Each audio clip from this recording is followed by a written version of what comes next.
than any familial obligation. Erin felt a familiar sense of being caught between worlds.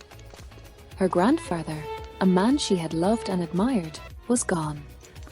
Yet, in the wake of his death, the carefully constructed edifice of his life had begun to crumble, revealing hidden cracks and unexpected depths.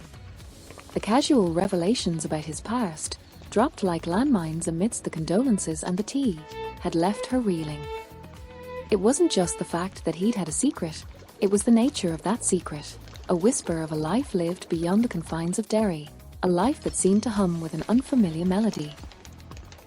It made her question everything she thought she knew, not just about him, but about the very fabric of their family, their history, and by extension, her own place within it.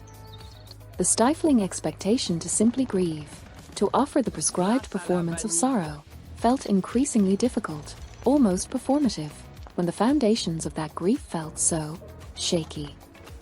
Orla, ever the unwavering documentarian of their collective chaos, seemed to sense Erin's internal turmoil, her camcorder invariably swinging towards her cousin whenever a particularly pensive expression crossed Erin's face. "You look like you're contemplating the existential weight of a particularly stubborn scone, Erin," Eola observed, her voice a low murmur directly into the microphone. "Is it the butter? Or is it the deep-seated fear that your entire understanding of reality might be about to undergo a seismic shift, much like the geological plates upon which we all precariously balance?"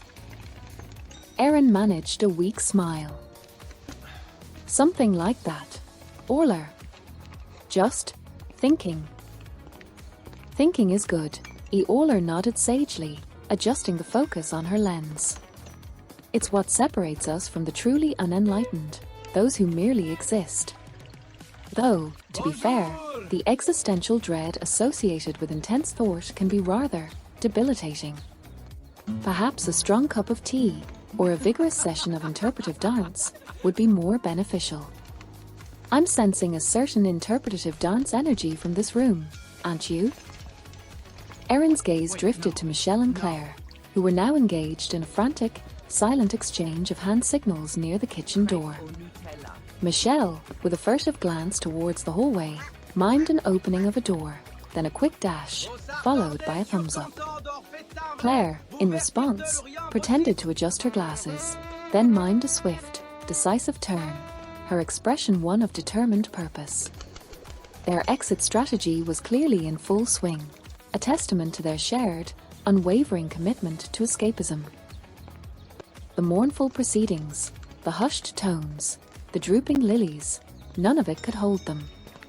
They were already halfway to the bus station in their minds, their eyes fixed not on the sad ritual of the wake, but on the glittering, distant promise of adventure. The air, thick with the scent of wilting flowers and unspoken regrets, was about to be cleaved by the swift, decisive departure of two girls who had clearly had enough. The oppressive atmosphere of the wake, rather than grounding them in grief, was instead serving as the fertile ground for their rebellion, a stark reminder that sometimes the most profound act of remembrance is to embrace the life that still pulses, the life that calls them away from the shadows and towards the light.